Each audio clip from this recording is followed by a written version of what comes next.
From The Inferno by Dante Alighieri. Through me is the way to the city of woe. Through me is the way to sorrow eternal. Through me is the way to the lost below.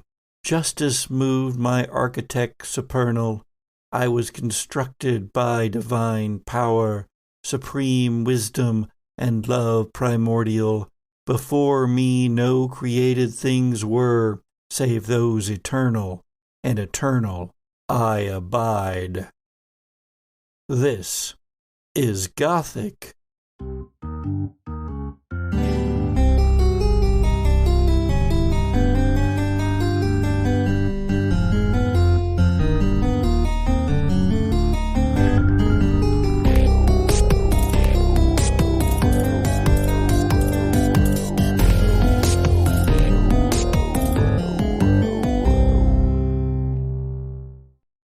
The Gothic Podcast is a horror and humor actual play audio drama. As such, it contains material, including our jokes, that may not be suitable for all audiences. Listener discretion is advised. Hey there, Sojourners. Welcome to this two-part last episode of the regular Season 3 of the Gothic Podcast. Woo! Oh no! Ah!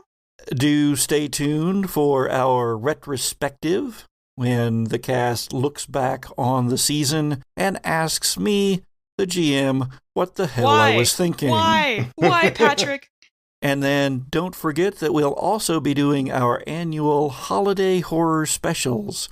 We're going to have our Halloween horror special streaming live on Twitch.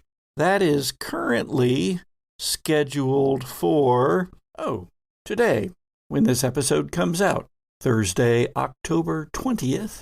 And we'll be over on Twitch at 1:30 p.m. Pacific time, playing a Monster of the Week one-shot that we're calling Haunted.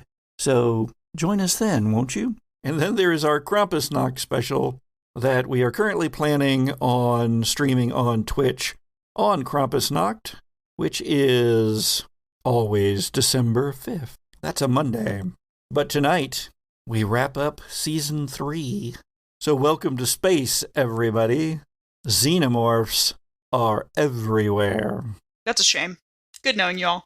Yeah. In fact, the expedition to Trakai thought they had managed to escape the clutches of the xenomorphs. That's right.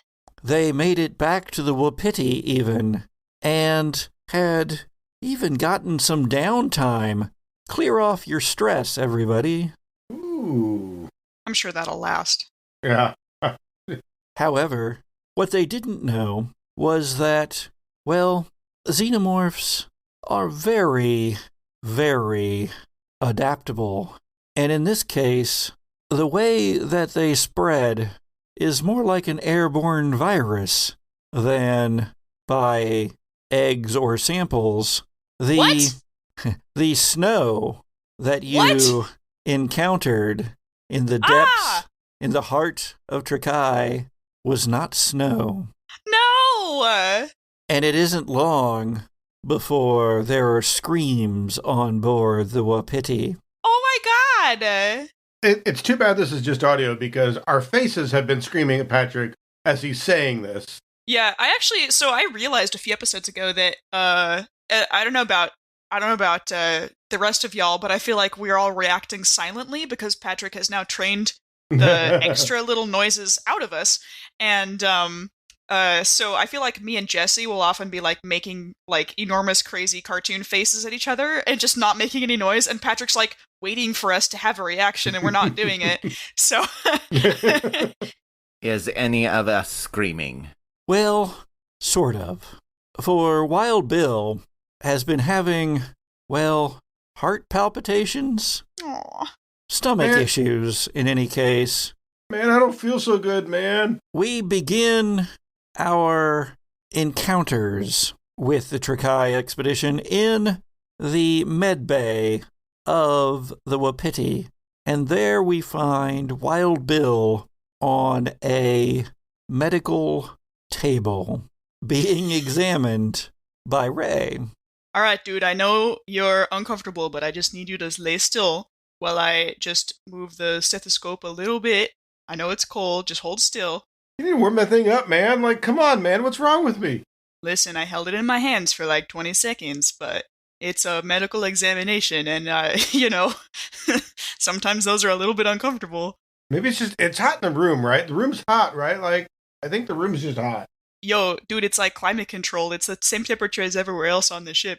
Oh, come on, man. Like, kick on the ventilation or something, man. The ventilation is on. It's totally normal. Something hurts. Like, check it out. Do something. No, I know. I just need you to hold still. I can't examine you if you're wiggling all over the place. Kind of what I do. Yeah, I know. Ray, roll medical aid for me. Well, really for Wild Bill.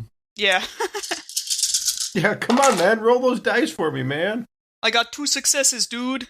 I don't remember if that gets me, like, stunts or anything. I will give you a +1 die going forward to anything you discover related to this check. Because you are scanning him as well as listening on your stethoscope, and it is about the time that you detect the second heartbeat that one of the monitors behind you, that Wild Bill can see his chest on, shows something coiled there inside of him near his heart. What the hell is that? What the hell is that? Is that Dude, inside I need me? you to hold still. Hold still and be quiet. Well, get and it I just out. Is there like a primary doctor on the ship, or is it just? Well, there used to be, but he took a xenomorph tail through the head. Oh yeah. But right about that moment, Dr. Laura comes through the door to a bit of confusion, because there are a couple of nurses around who are seeing the same things that you're seeing, and they are freaking out. All right. I need everybody to calm down. We got Dr. Laura. We picked up a parasite or something. Oh. Wild Bill, roll a panic roll. What the hell? Because Wild Bill always gets to roll a panic roll. Yeah, he's wild, that Bill. The good news is you said we had no stress, right? Yeah. That's good. Oh, there we go. Because according to my notes, Wild Bill was at 7. Yeah, yeah, you weren't doing too good. No, Wild Bill was having a real bad day. And it looks like it's about to get worse, even though that die roll was pretty good with just a 1 there. So, Dr. Laura, you come in and see this. Yes, how can I help as I start to grab, like, one of the scanners and move it over towards Bill? Well, you're a researcher. Do you think we can, take her over to the side? Do you think we can safely remove this thing? It's pretty large. I am not sure. It is very interesting. Yeah, and it might be a risky procedure. Well, yeah, obviously a surgery that big is going to be pretty, pretty intense, but obviously this thing is alive, it's got a heartbeat. And we're not being that quiet, and Wild Bill probably overhears some of this. yeah, at this point, I don't care what the dice say. Wild Bill is panicking. What the hell do you mean? What does that mean? Speak English. Is there something inside me? Why does it look so big? Do you want us to try to get it out? Yeah, no, I want you to succeed. I want you to just rip it out, cut me open. All right, but dude, listen. I'm going to need you to lie still. And if you can't do that, I'm going to have to drug you. Wait, no, drug me. Knock me out. Okay. I don't want to be awake for this. The red lights come on the Wapiti, and the alarm begins to blare. General quarters, all hands man your battle stations. General quarters, we have an incursion. General quarters. And then the alarm goes off, but the red light stays on, not flashing, just solid red. I need you to stay there on the table, because my battle station is right here. And as I see it, we do have an incursion inside your body, okay? So I need you to stay lying down. Yeah, okay, sure. I'll try. Is there like an isolation Yeah, capsule like or a something quarantine. that we can do surgery in? Oh, absolutely. The Wapiti is well outfitted. I think we need to isolate him, Ray, and begin immediately. Absolutely. We're going to have probably more wounded in here in a minute, so we need to have our hands free as soon as possible. Ensign Crisp, nearby on another table, his leg being looked at in its cast as someone scans it, who has paused because of the alarms going off. He looks away, the nurse does, and it is at that moment that Ensign Crisp yells in pain, and something claws its way up out of his chest. It bursts through his rib cage, snarling and snapping, its gore-covered head sleek and reminiscent of those much larger ones, such as the one that took Dr. Laura and the ones that you saw kill your would-be savior, the Predator alien, back on Trakai. And it comes screeching and slathering up out of Ensign Crisp's chest. Let's draw for initiative, everyone. All right. I got a 6. 7. A 5. Okay. Nice. Very nice. 5, 6, 7, 8. Get a 10, stupid little alien thing. It's just, it's woken up on the wrong side of the rib cage. It's got a bad hair day. You know, it's just, it hasn't had its first cup of coffee yet, like ever. And, it's really not having a great day. 'Cause you had a bad day. You burst out of a chest. Well, for its second action, the thing leaps out of the chest cavity that it has burrowed out in Crisp's chest. The ensign now slumped back, eyes glazed, and mouth open, blood dripping down from his open mouth and from his open chest. The thing is suddenly on the floor and scurrying to where it crashes into a cabinet and then tears its way into the cabinet through a door that it opens that then slams on its own hinges. The thing didn't close it behind itself. I was like, is it having a temper tantrum? You don't understand me, Mom! Yeah. That activity, though, the one inside of Wild Bill, which looks the same, starts to move. Like, Wild Bill doesn't have his weapon with him at the moment, since I was in the med bay. Probably not. There's probably like a place where you... There is a locker in the med bay. Okay, I will head towards the locker and try to get it open. Give me a mobility because you're feeling a great deal of discomfort. Okay. Just one success out of all that mess. That would be good enough, though. You do manage to get off the table and stagger toward the locker. Ray? So the medical bay, do we have our own stasis pod that, like, lives in here? Yes, there are a half a dozen, in fact. Wow, Bill, no, wait, listen to me. Listen, come away from the thing. I'm going to put you in the stasis pod. We're going to solve this thing. I'm going to freeze you still. Listen, and when we wake you back up, I'm going to have that thing out of you, okay? But right now, I'm going to put you in the thing, in the stasis pod. Wild Bill, you had a fast action. As a slow, you can get the door open and get your weapon out. Yeah, I mean, that's what I said I'm going to do. I'm going to go ahead and continue to do that, and maybe next turn I'll see if the persuasion is effective. Yeah, and in fact, Ray, what you are doing is you're trying for a command roll here, right? Well, Wild Bill, you know I'm very persuasive, and I just rolled 3 6s. Very persuasive. Listen, man, I'm going to lay you down, I'm going to activate the cryo chamber, and we're going to get out of this emergency, and then we're going to do surgery, okay? Wild Bill, if you do what Ray asks, because of those 2 extra successes there, I will give you 2 XP to do as Ray wants you to. But you, of course, do not have to do as Ray wants you to. I think he will, but he's going to kind of mope over there. Okay, but like, man, like, I don't know. I feel better if I had a gun. It'd make me feel better. Yeah, you can go into the stasis pod with your gun. Okay, I'm just going to hold this right here. And he, like, All right. holds the gun up to his chest and, like, strokes it like it's like a cat. Yeah, like a little teddy bear. I'm like pretending I'm like kind of resting him back with my hand on his chest, but I'm also like feeling what's going on in there and like already starting with the other hand to type the activation procedure. Dr. Laura, you just saw a creature that you can identify now, having seen these before, scurry across the room and into the cabinets to one side.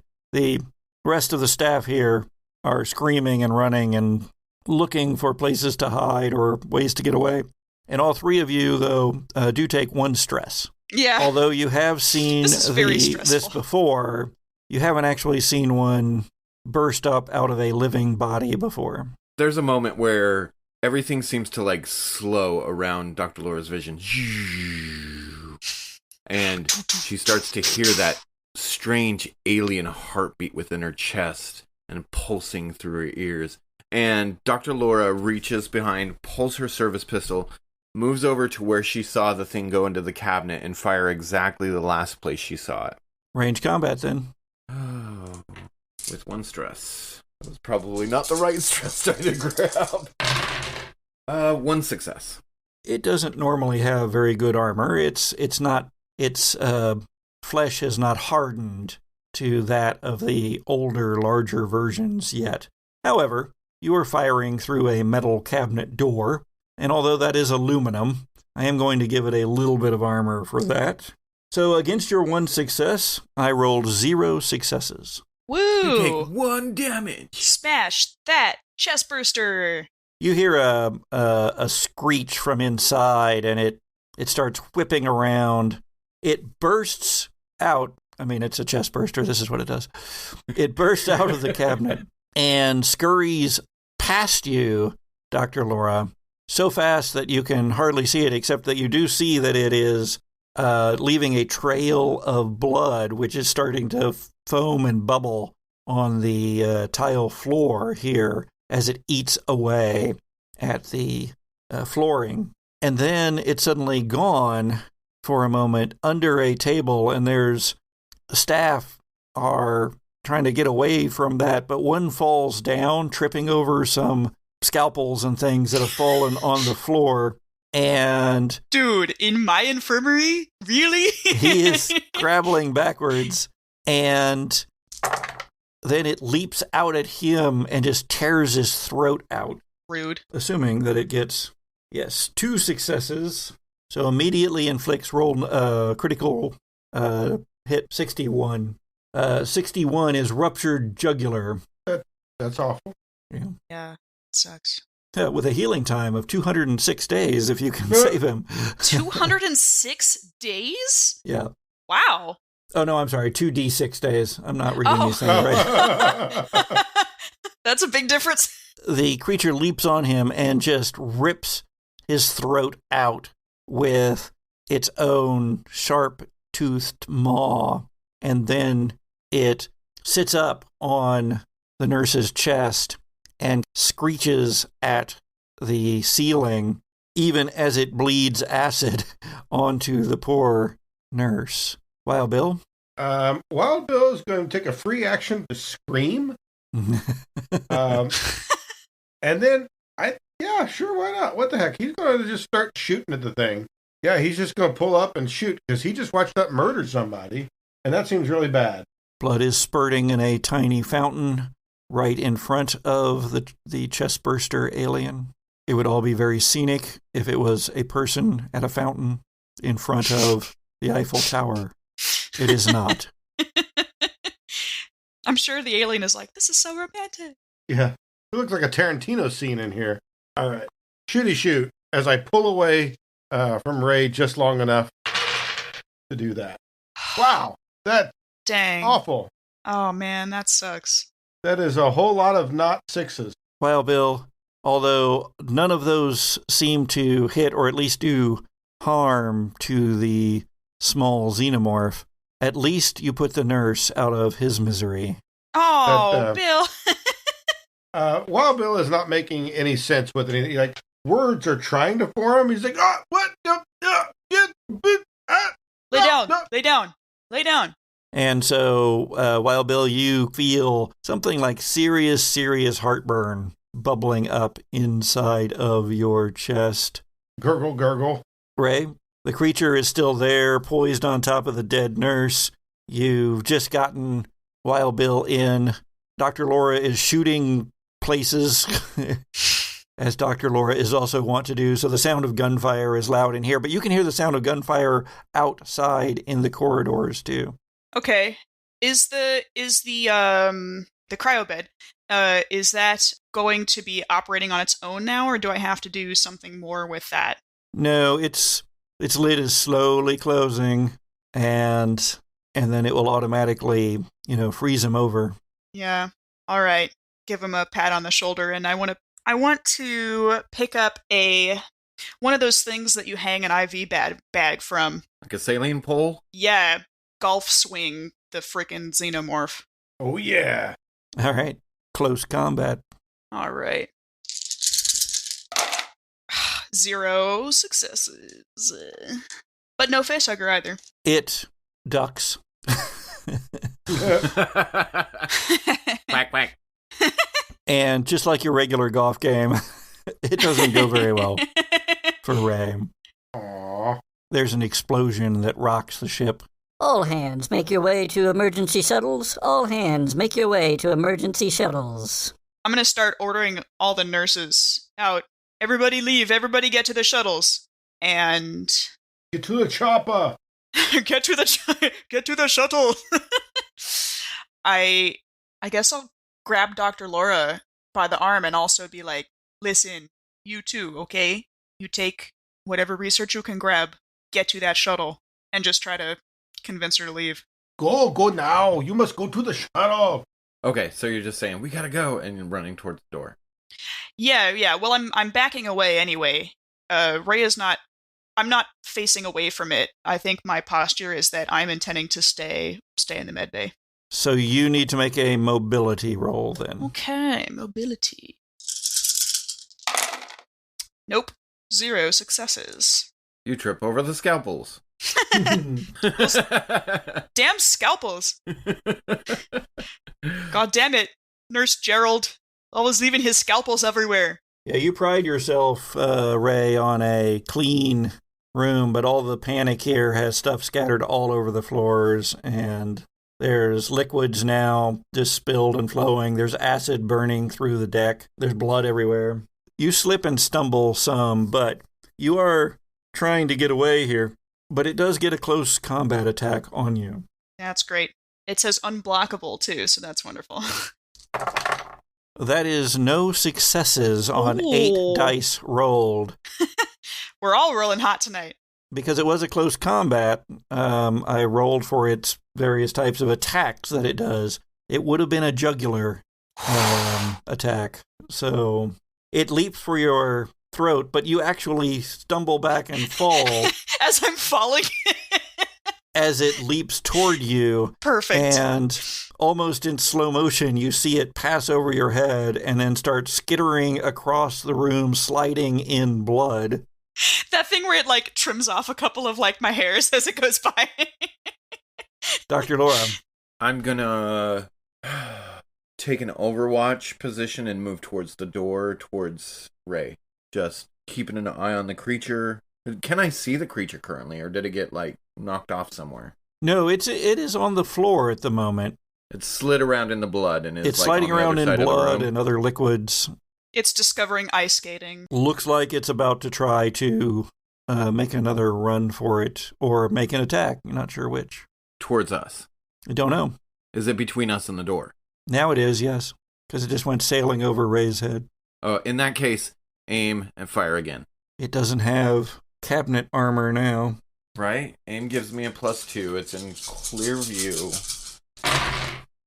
No hits with my armor. 1 success. All right, that's all you need. 1 damage. Oh, One thank damage. goodness. Its brain explodes, if it has one. At least its head explodes from the shot. I think it's a good idea to get out of here. Yeah, we can, I glance back towards the cryopod. We'll come back for him later. That's the great thing about cryosleep, you know? Actually, given that it is a red alert emergency evacuation of the ship, the cryopods are automatically shunted down to escape vehicles. Oh, great. Can we follow them and go to the same escape vehicles? There's not enough room. There doesn't tend to be enough room in each of them, and so they're each going to a separate one. There are a lot of escape vehicles on board. I want to grab the xenomorph, the dead baby xenomorph, slap it into a plastic bag or something. Okay. And stick it under my arm and grab a little thing of whatever they use for Clorox wipes in space on a marine ship, and be wiping my hands with them as we go along the corridor. But hey, listen, Dr. L, there's no way that we can leave all the evidence of this on the ship. We have to take some of this with us. Agreed. As Dr. L drops one clip and slams in another one. She's so badass. Oh my god. She's still got like that alien heart going. The cryopods are starting to disappear into openings that have automatically dilated in the walls. Glance back at Wild Bill's one more time and get to the chopper. Wherever the nearest one we think it would be. Mm-hmm. So if you don't leap into a cryopod, you're going to have to go via the corridors. Oh, there's more cryopods. Yeah. There were half a dozen. Hey, listen, I don't know about you. Okay, here's my reasoning for this, actually. I think that we probably have training. We've probably done drills for abandoned ship scenarios. And we probably have, like, pretty strict, like, training as to, like, the routes we're supposed to take and the shuttles that we're all kind of supposed to get to based on what part of the ship we're from, or we're in at the time. And so I think Ray's instinct is not to jump in a cryopod, but to head for one of the regular shuttles. Dr. Laura would follow Ray to the ends of the universe if necessary. Well, Bill, we're going to leave you for a moment because all has gone dark, but not entirely dreamless for Wild Bill. He just turned his lights off. And Ray and Dr. Laura, we are going to go in a series of flashes, a series of almost strobe light lit moments as you make your way to the emergency shuttles. There's a scene where Ray is trying to help someone whose legs seem to be completely gone. There is another where you have to turn back from the route that you wanted to take because there is a firefight going on in it. And not just between the crew and the xenomorphs. Many of them having grown quickly, much quicker than what you have seen evidence of even.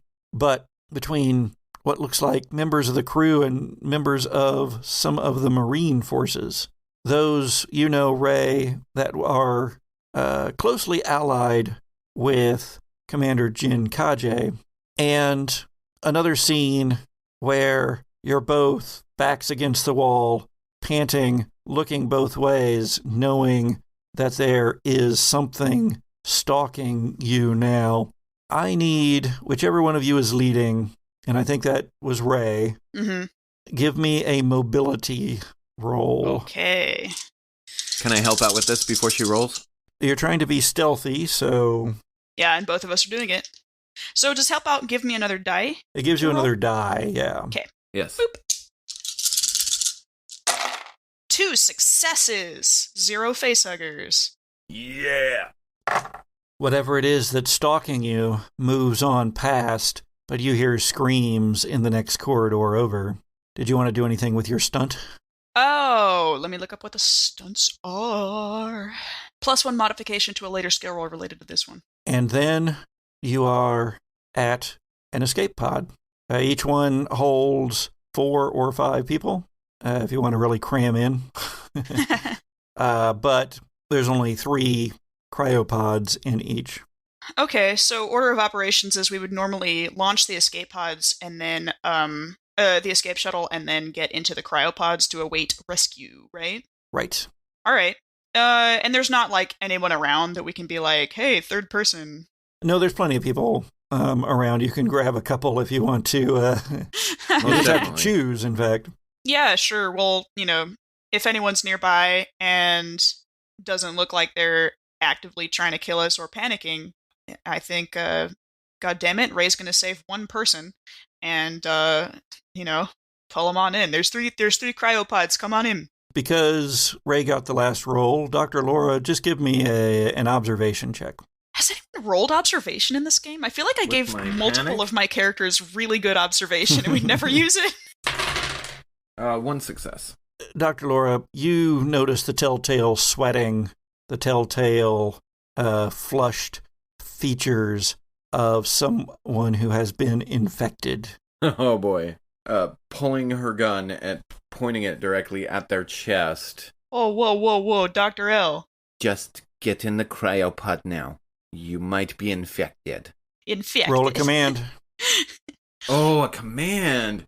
Oh, Dr. Laura's not good at that.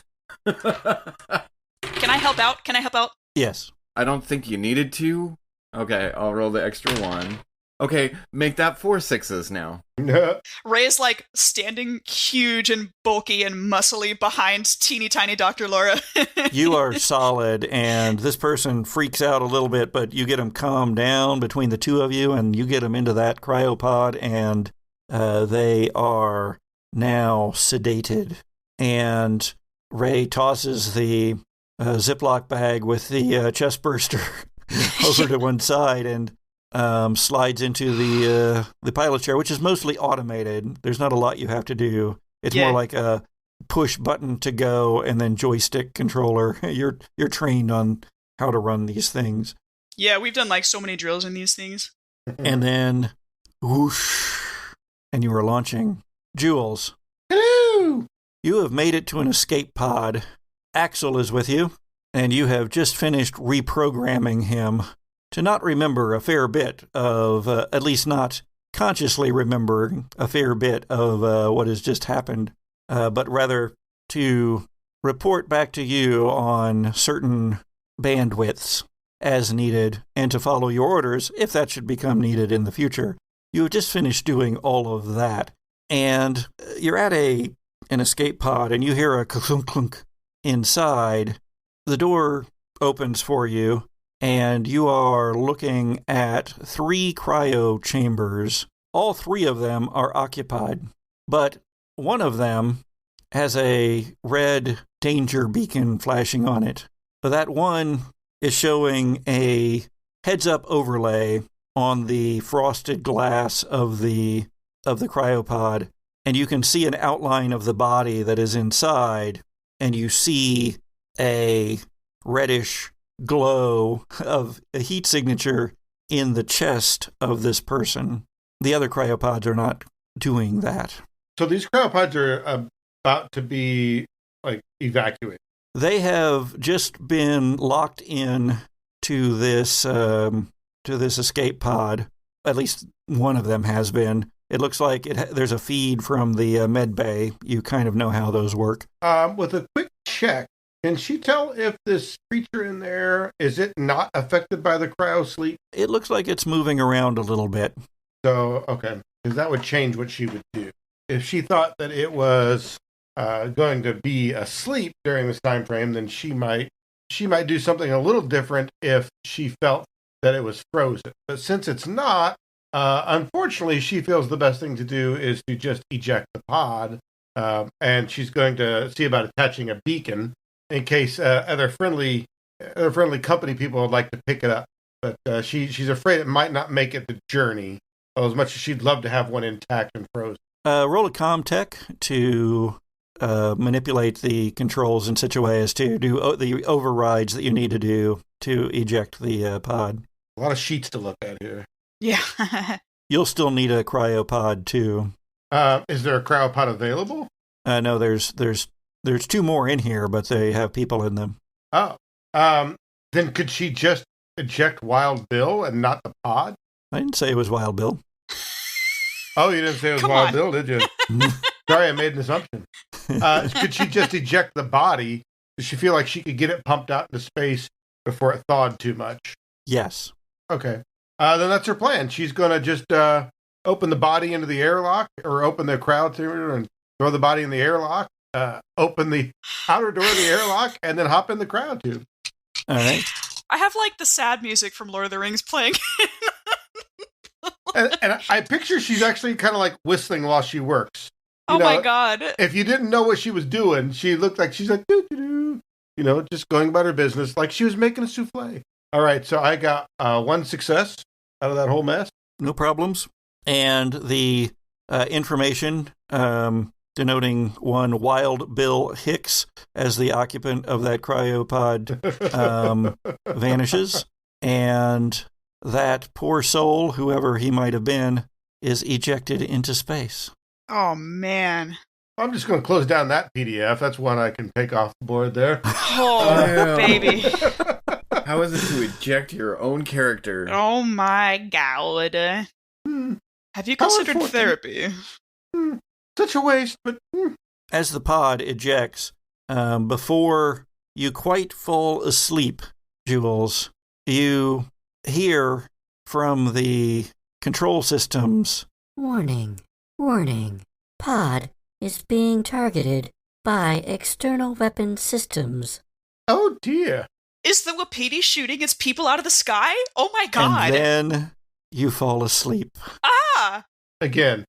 Welcome to Wednesday Station. When last we left our intrepid characters, Axel and the LOLs, the little old ladies, Maisie and Jules, things were happening. Golly. Oh, heavenly days. Jules and Maisie were approaching the central core, the reactor core of the space station. A couple of security guards had stepped in their way, but they weren't long for this world, as one of them was speared through by the tail of a full-size xenomorph and then torn apart. The other turns his weapon not on you as he was going to, but on the xenomorph. What follows is hissing, screams, and bloodshed. We look back and forth like a tennis match, just like... At nearly the same time, in another part of the station, the elevator just opening onto the main corridor leading to the central core from the north ring, Axel has noticed that the 4 security guards that have been summoned by the commander of the station, one Luther Wiscombe, or apparently someone also called Chris Luther, at least that's what you told him, although you aren't entirely certain why. But you notice that the security guards are drawing their weapons, and bad things are almost certainly about to happen. So, let's go ahead and get some initiative cards drawn over here. Oh, geez. Oh, boy. Security guards. Get a 4. Full-size xenomorph. It's a 3. And an ace. Oh, my God. Of course. All right, let's see. A 2. Awesome. Very nice. 8. 8 for Maisie. Right, so I gotta be Axel now. You've got to be Axel now, so keep up that accent, right? I will try. Yes, young man. Here's the situation. A door opening onto chaos. People running. Screams. The red lights going as these flashing as the emergency warning lights go off throughout the station. There is the long main corridor that links the ring to the central mass of the station where you were headed, to the greenhouse. And yet, you've also, you need to protect Luther Wiscombe for some reason. And these 4 guys now they're pulling guns, but you act first. I do? Yes. Oh, good. I'm so happy about that. Okay, this is going to be an odd ask, and it probably won't work, but I imagine Axel going into kind of mode and, like, can I do a draw weapon on their weapons, like on 2 different ones as 2 fast actions? And You can't draw weapons on me. I draw weapons on you first.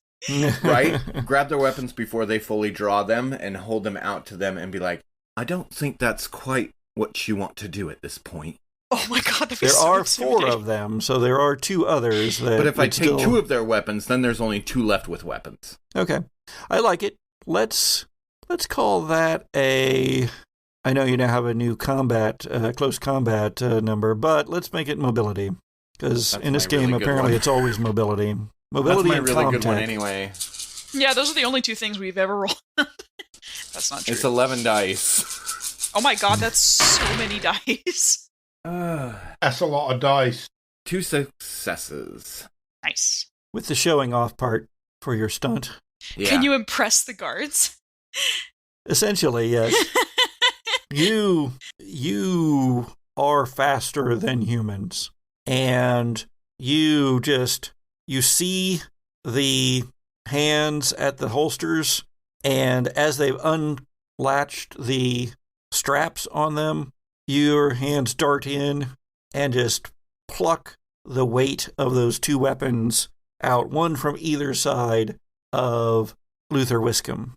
And then you point them at all 4 of the guards, and what is it you say? I don't think you want to do that. Let's just lay them on the ground.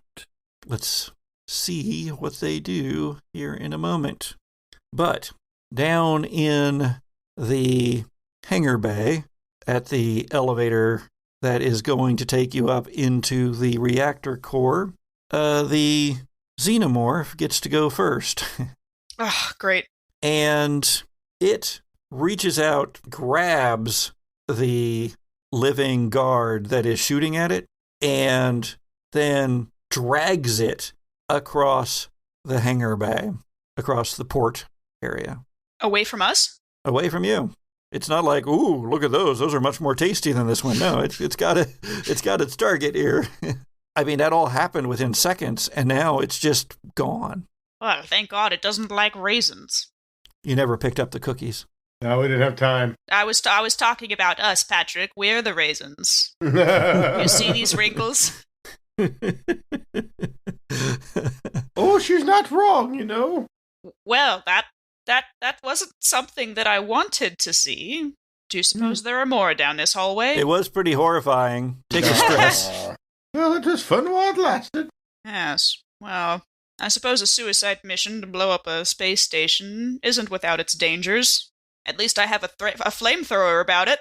A fair point. What you don't see it do is drop it, kind of play with it like a bear would, and then grab him back up again and drag him further, even as he's scrabbling for his dropped weapon. I'm just picturing my cat right now, just like...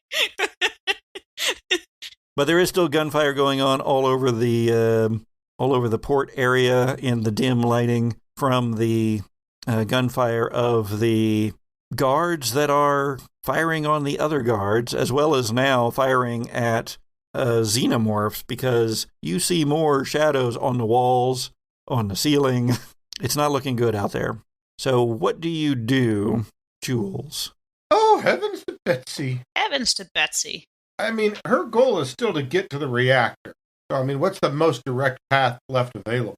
That elevator that the xenomorph and the guards just came out of. There's some blood splatter, and at least one arm still in the elevator. All right, well, she'll hop in the elevator, kind of kick the arm out of the way, and it's like, ooh, I think that's in the wrong place. Indeed. Are you hopping in? Going up? Yeah, I follow her. It came from the ceiling, right? This one? Yeah. You can see there's an open access panel in the ceiling of the elevator. Okay. I will just, keep an eye on it. I've got my flamethrower at the ready. And there's only one way to go here. It is up 2 levels to the engineering sector. 3rd floor. Ladies' wear and children's wear.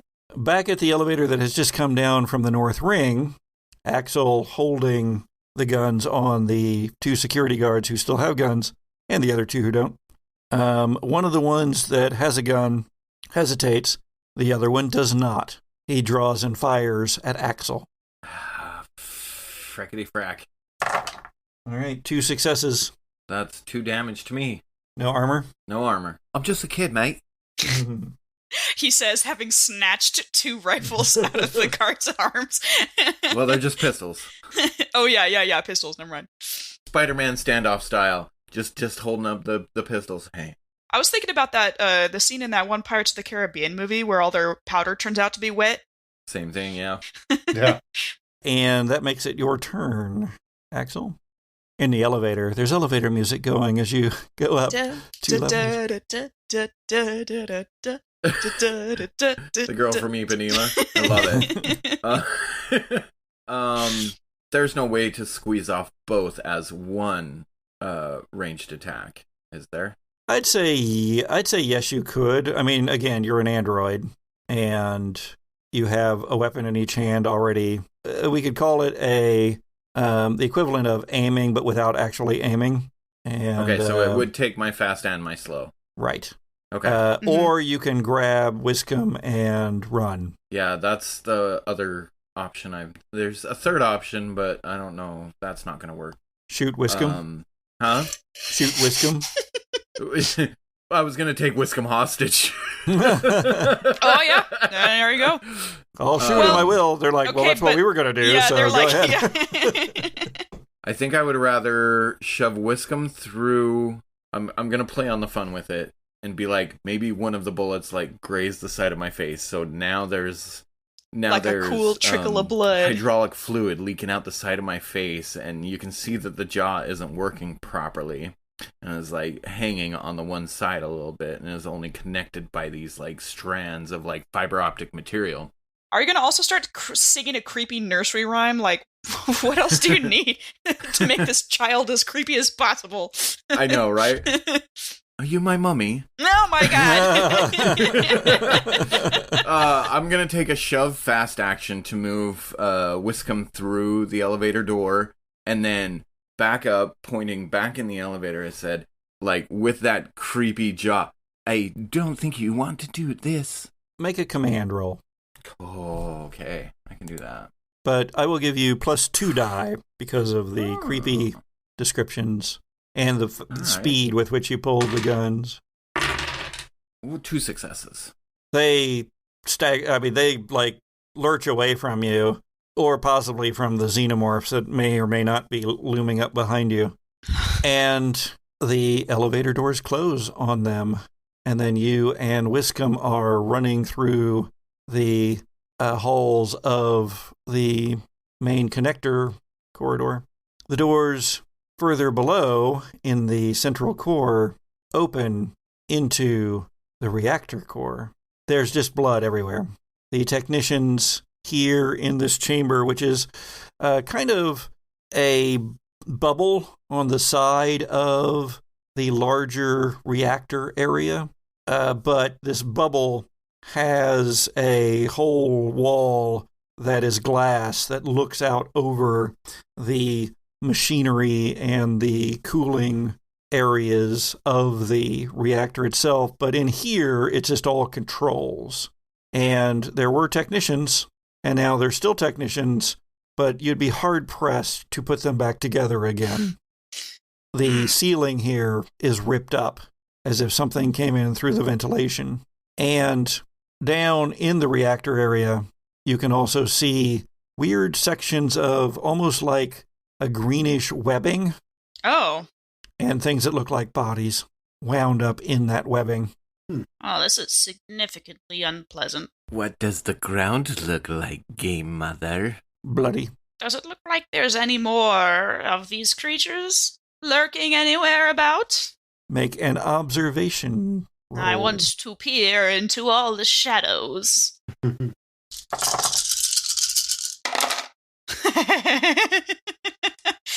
No, this is good. Okay, 4 successes.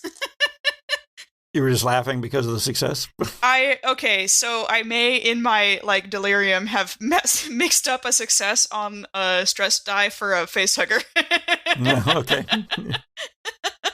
Yes. Even as you are looking around, the flamethrower itself following along with your gaze, the blue flame at the end hissing slightly keeping it primed. A xenomorph head you see uncoil from the rest of its body up in that ceiling ventwork area. And it is your turn initiative-wise, so what do you do? There's one by the ceiling. Well, for every extra success I roll on observation, I can ask. It was 3 extra successes. Yeah, from what you needed. My It only got 1. Oh, it only got 1? Okay. So the first question I'm going to ask is, how do I get in, past, away? So it's essentially right above the control room that the elevator door has opened onto. And so your way of getting away is to back into the elevator and leave. Okay, but in and past. How about that? This is the control room for the reactor. It's where Jules wants to be. But if you want to get past this room, then there are doors to either side, one of which looks like it's been wrenched open and is kind of crumpled. The other one has not been opened, it looks like. But the one that's been wrenched open obviously goes on to the catwalk that circles the reactor area outside. Okay. And then, are there more of them close by, or is this the only one?